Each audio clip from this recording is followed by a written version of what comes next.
Farrakhan had a speech at one point. He said, "Was Malcolm your traitor or ours? And if we dealt with him like a nation deals with a traitor, what the hell business is it of yours? A nation has to be able to deal with traitors and cutthroats and turncoats." And a lot of people say that was, him almost taking credit for that type of situation. I mean, when you heard that speech, how did you react to it? I think, unfortunately, that it's ignorance, that you're jumping ahead of, I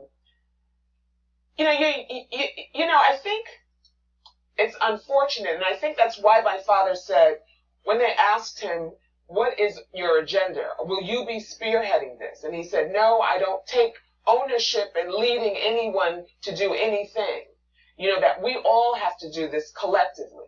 Because he knew his brilliance, his just everything about him, his charm, he was a beautiful human being.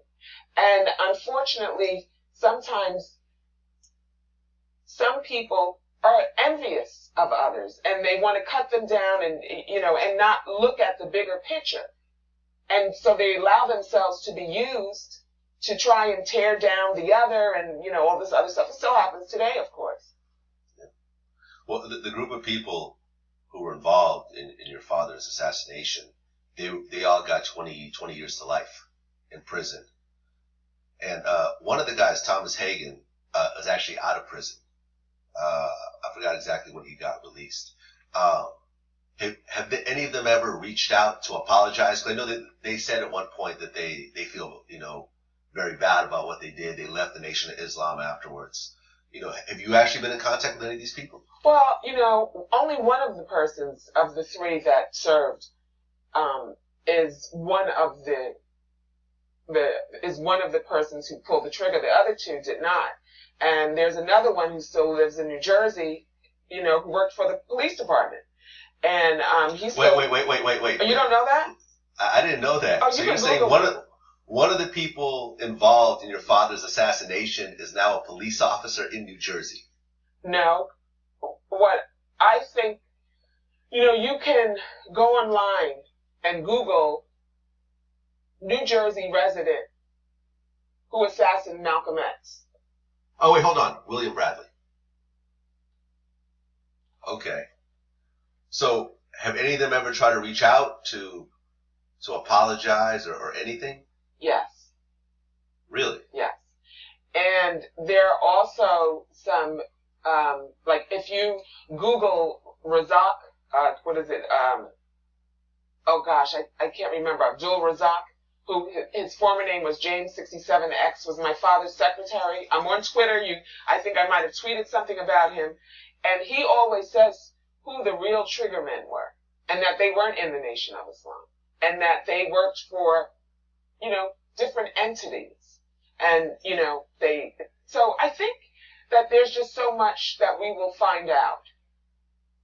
Okay, so when the men that were involved reached out to you, what was that conversation like? There's so much information online. Abdul Razak, there's a lot of footage of him discussing the assassination of his former friend, leader,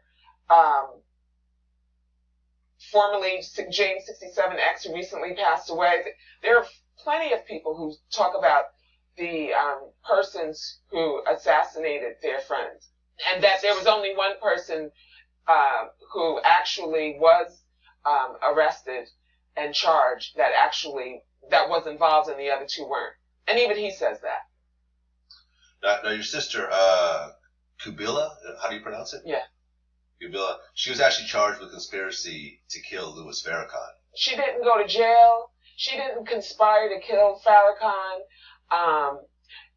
She went to the United Nations International School. There was another young man who went to school with her, Kirk Fitzpatrick.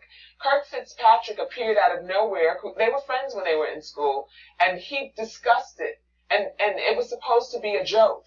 And I think he must have been filming it, or he was recording what he was saying to my sister. And there you had that, all of that happened. It was really unfortunate because my sister, Kabila, her name means Mother Nature. She wouldn't kill a flea. You know, she was the one who had the turtles, the you know, all the little insects and cocoons, you know, that would become butterflies when we were children. You know, she would have all these, you know, all these things of nature in her room. Gucci's outfit